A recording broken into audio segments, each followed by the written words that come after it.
Jay Grymes, how you doing today? I'm doing pretty good today. The man, the myth, the legend. Well, certainly the myth. Yes, indeed, indeed. So, just to catch people up, you did a TV commercial for Premier South, and we produced that commercial. So we were on set together for a day. We worked that out. That was fantastic. You were great to work with. How are we to work with? Thank you. Oh, very easy, very good. Yeah, no, it was a lot of fun, and understand that was that's actually the first commercial that I've ever done. Really? Yeah, other than the me. TV world when I was over at Channel 9. So I've got two out there now. You and then a local window company. Sure. So for those that don't know, what would you, if you bumped into a stranger in an elevator and they asked you, hey, so what do you do? What is it exactly you would describe yourself as doing? I tell people that don't know me that I work for the state as a weather consultant, basically. Weather consultant. The reality is my title is state climatologist. Okay.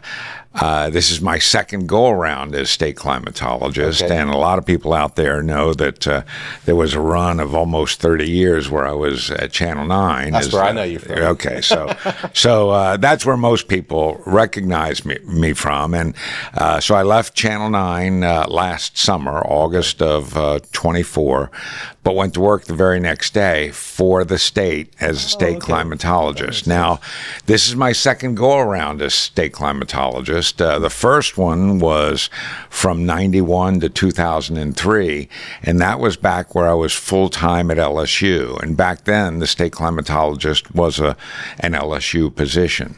But our new governor, Jeff Landry, decided he wanted that to become a state post. Understood. So he brought me over, and so I work in GOSEP, basically as a weather consultant for GOSEP. Okay, so I want you to imagine that you're talking to a fifth grader here. That's about my thinking level. I want to tell you something as well, by the way. So, I've been around a long time. I remember you from the WFB days when you were the weather guy on WFB, and you must have done thousands of broadcasts. This is probably insignificant to you, but for some reason we were going to be filming at Live After 5 or something, and the weather was a little iffy. It looked a little suspect.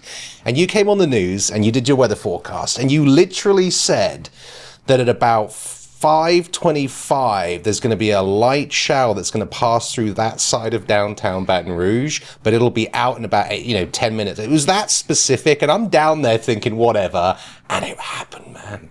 It happened. And so I was like, I've always considered you to be like one of the really good weather guys. So, or maybe just a blind squirrel who found an acorn. But whatever it was, so I know you're like a weather nerd, I guess. I mean, how did you get into? Do you always want to be a weatherman, or no? In fact, it's a weird line, and I don't want to get this too long. But so my undergraduate degree is actually biology. Really? Yeah, but when I was in biology, I was focused on environmental biology. And one of the things that line of training taught me was it's all about the water. Where's the water? Because other than oxygen, water is life. Right. So I took a water resources course in my senior year in college, and a small light bulb went off. So I thought, you're so humble. Well, no, it's true. I mean, and so I was finishing up my degree. I actually was out ahead of the coursework. So weirdness for most of the people out there that have gone to college. Okay. I take meteorology as an elective. Okay. But I took meteorology because water resources told me about where the water was. Meteorology told me about how the water got there. Understood. And that's when the light bulb went off, and the bigger light bulb went off. And I didn't know it at the time, but the instructor, the professor for meteorology, was the department chair. Okay. Did well in the class. He talks to me and says, I want you to come back to graduate school in my department. Now, that was climatology. So I get a master's degree focusing on climate science. Can I pause you there? Again, the fifth grader in me is wondering, what's the difference between a meteorologist and a climatologist? Great question. So think of it this way. Meteorologists forecast what's going to happen today, tomorrow, the next day, next week. Okay. for me, and some meteorologists would argue this definition, but for me, climatology is more about the impacts of weather than the dynamics of weather. Okay. So a meteorologist is concerned about what's going on up there. Right. I'm more interested in how that is affecting us down here. Okay. So my focus in graduate school was bioclimatology, how weather affects organisms. In fact, again, weird stuff. My master's thesis was looking at changes in the bobwhite population dynamics in South Carolina linked to the local weather there. And while I was doing that, I started tinkering with some insects population data. LSU faculty, the bug doctors, the entomologists, heard about some of that work, invited me to LSU. So that's how I got into Louisiana. That was never a plan. So I'm about 30, come down here for work on that research project. A year into the project, LSU offers me a full-time job. So a lot of people don't realize I worked for LSU for 20 years no idea. before I got into TV. Yeah. So I didn't get into TV until I was in my 40s. Okay. And that was purely an accident. And how did that happen?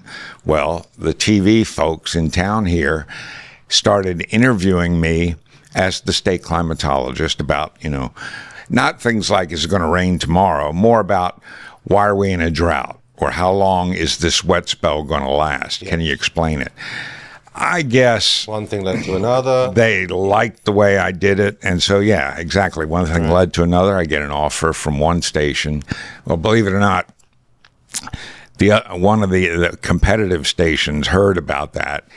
They made an offer. Now, I didn't. That must have felt good. It did. I mean, it's great. It's great ego stroking kind of stuff. But so the station that made me the initial offer, that's where I stayed. That was Channel 9. Mm-hmm. And when I went to work there, it was part-time. It was weekends. And my plan was, I'll do this for a couple of years, get out of the red into the black, call it a career. Sure. Well, 2 years was 5, and then it was 7, and then Mike Graham, who some of the old folks can remember, who was the chief there, retires. Mm-hmm. The GM back then offers me Mike Graham's seat, which is rare in itself to go from part-timer to first chair. Sure. But the numbers were right. Sure. So I took well, it. You'd earned it. You were an excellent addition to that team. Really, you were. Well, that's a wonderful compliment, because I never felt it. I mean, again, I'm 40 years old. It wasn't what I ever intended to do. So I take the chief's job, and I'm, 46, 47, thinking, okay, this will last for 5 years. Well, I went 20. That's amazing. And so a couple of years ago, I started to get a little long in the tooth. 28 years, I think I was over there at doing the weather forecast. And I was ready to look for a change. And it was that time that, and it purely coincidental, GOSEP, the Governor's Office of Homeland Security, representing the governor, calls me up and says, what's it going to take to bring you over here? Now, people have to understand, for 2 administrations, the Jindal administration and the Edwards administration, I had been doing consulting for GOSEP, but it was all for free. Understood. This time, they're going to write a check.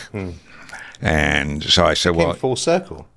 So, yeah, it did. And they offered me a number that was going to make it doable to leave TV.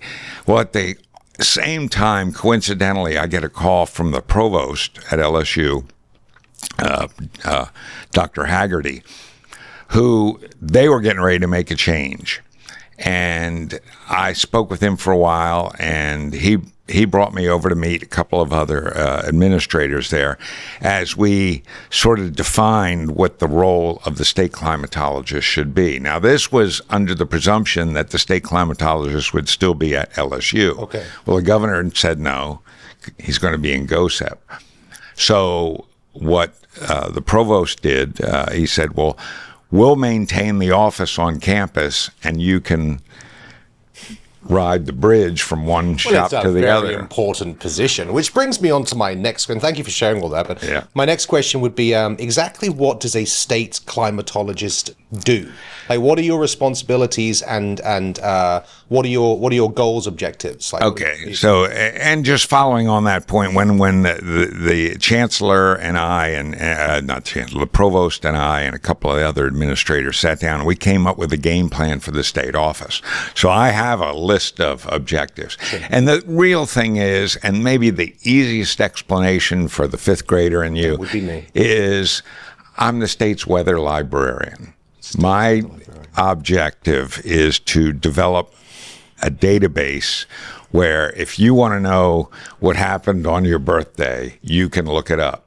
But more business-oriented, more agriculturally oriented, we want to build products that are going to help people in the economic zone figure out how weather affects them. So you are responsible for building the data sets that people that are interested and need that information can use to project forecast for different reasons? Yeah, and in some ways, maybe I'm not even necessarily building the data base as much as simply making access to it much more readily available. Okay. So, in fact, that was one of the things that I decided in, state climatology round number 2 is I'm going to work smarter, not harder. I'm not going to invent things that people don't use. And if there's something out there that's already been invented, I'm not going to rebuild it. I'm just going to steal it. And purpose. That's the professional terminology, right? Yeah. But the reality is that, there are a lot of products out there, and it's just a matter of making them much more accessible. So we'll do that through online service, mainly a website. So one of the things we're doing now is we provide anyone interested in it, we provide them with a statewide weekly and monthly review. Okay. So you get this document that you can get online that simply says, okay, what happened over the last 7 days? What happened over the last 30 days? We're in the early stages here. So one of the other things, again, with the theory of work smarter, not harder, is I'm looking for people to tell me what they want. I could sit there and make up 1 million climate index numbers, of which 1 million minus 3 would never be looked at. Right. So tell me what 3 you want, and let's see if we can do it. And who are the we's that you're looking to? Principally, at this point, it's in agriculture. Okay. But also, because of my role with GOSEP, the Governor's Office Homeland Security, is to also make tools that state agencies will benefit from. Okay. And if you think about it, there's probably not any business that doesn't have at least some impact based upon the weather. Yeah. I mean, even mom and dad. I mean, mom doesn't go to the grocery store today, which is her normal day, because it's raining cats and dogs. So when you really start looking at the role of weather, we just sort of take it for granted, or just take it as a part of our day-to-day lives. But weather really plays into almost anything that you can think of. Yeah, I think we can all think of an example. Mine that comes to mind, it was very abrupt. Do you remember the floods? So there was 2016, right. Those enormous floods here in town. So at that time, I was very gig-based as far as, wake up, go shoot something, edit it and come back and stuff. And for those that weren't here, it was catastrophic. It was 2 weeks. Everybody was just gutting houses. It was that bad. Right. If you weren't affected yourself, you were helping a friend or a family member that was. And I came out of that looking to find clients in other states. And so, right down to just, little old video production person. Everyone's affected by weather. That's how granular does, are people, I can't do, like a Home Depot, are they using your data to stock, I don't know, umbrellas and stuff? How granular does that go? You think that's guessing, but to believe it or not, in Grymes State Climate number 1, I actually had a company ask me precisely that question. No way. But they were looking at it wasn't a store, it was a regional composite, and it was umbrellas.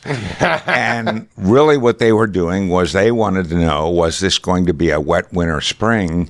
Because and from a regional standpoint, they were thinking, are we going to order 12,000 or 15,000 umbrellas? Yeah. And there's two things that you kind of learn rules about business that you never thought about before.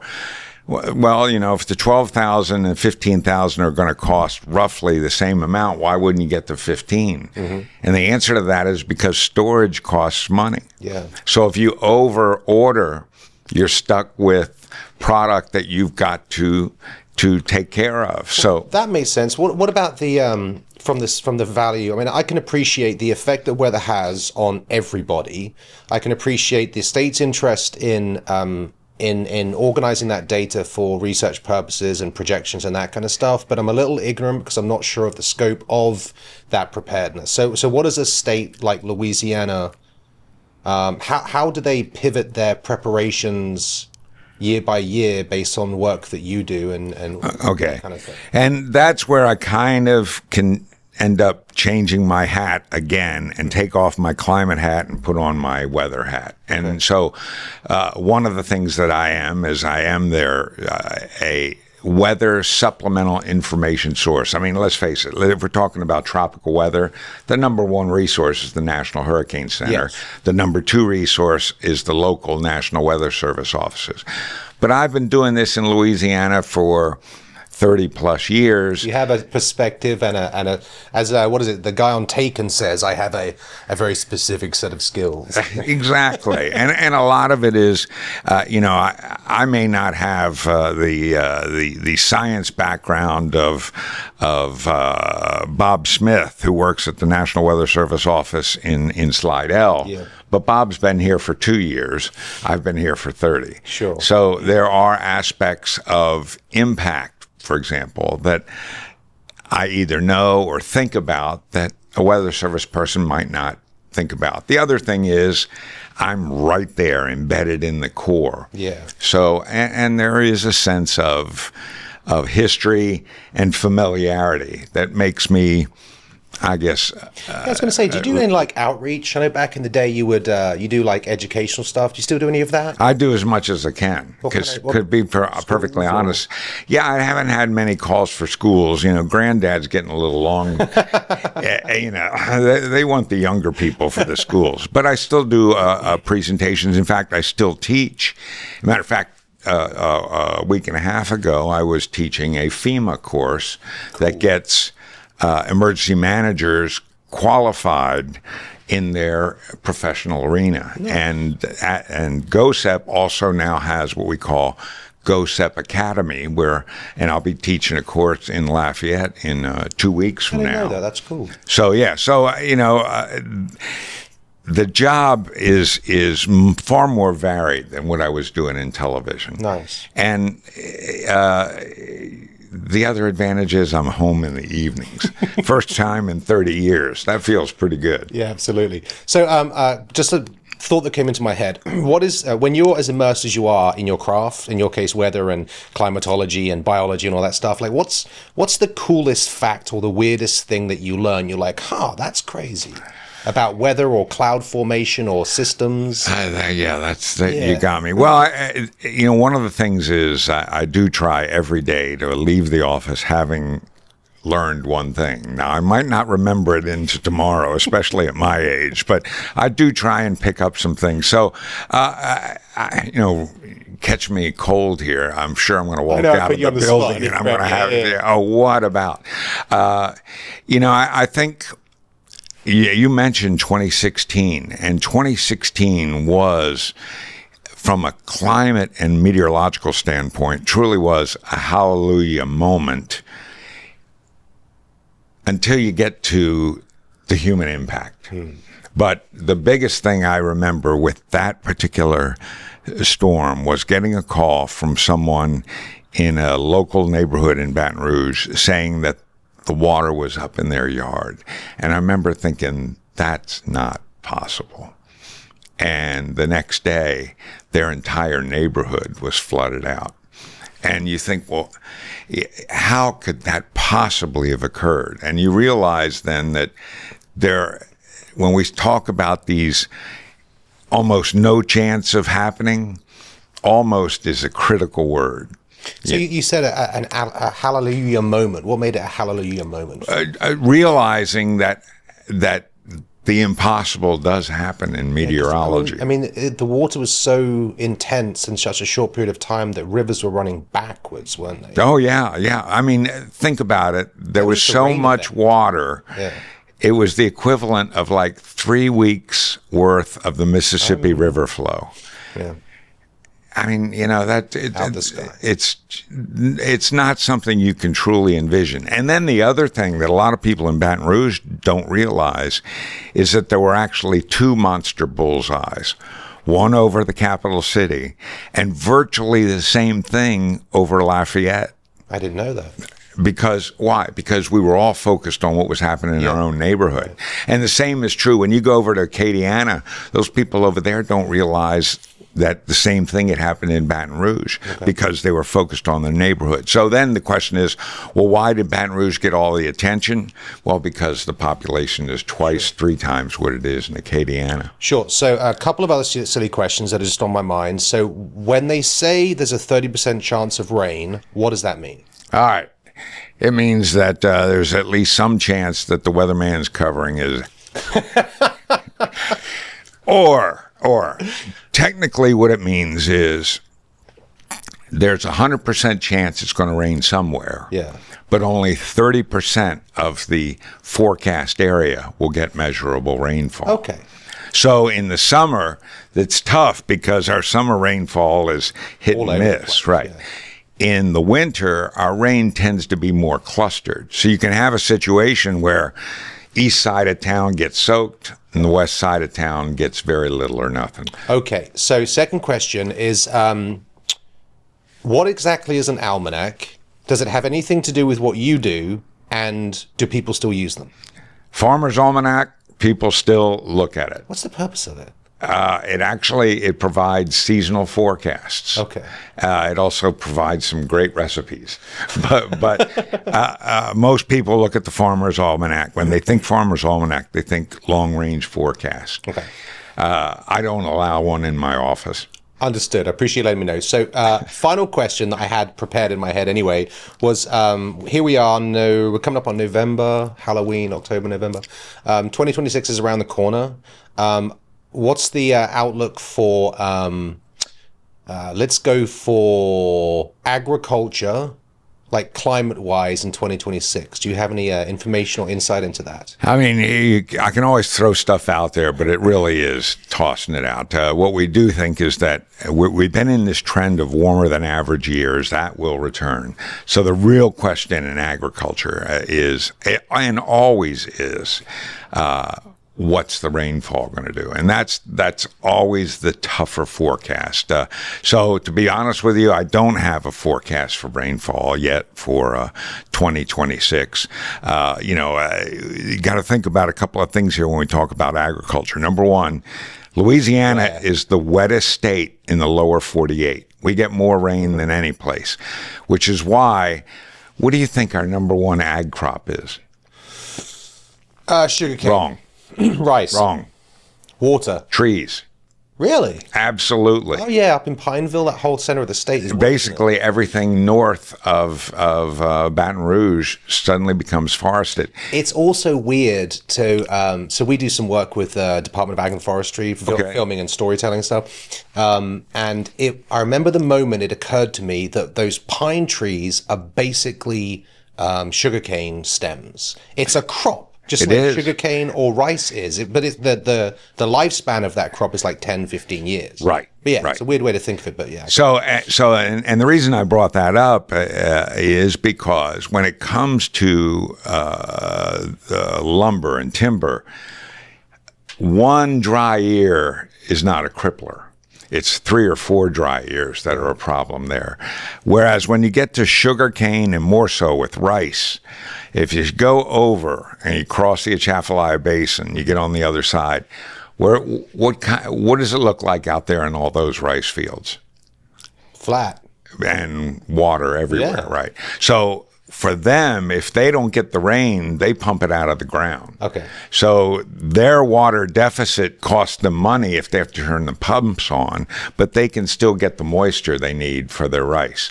Sugarcane, I mean, I don't want to offend any of my cane farmer friends out there, but sugarcane is just grass. It's just tall grass. So as long as the rain shows up at some point in the season, the sugarcane will do okay. So it just occurred to me where that question came from.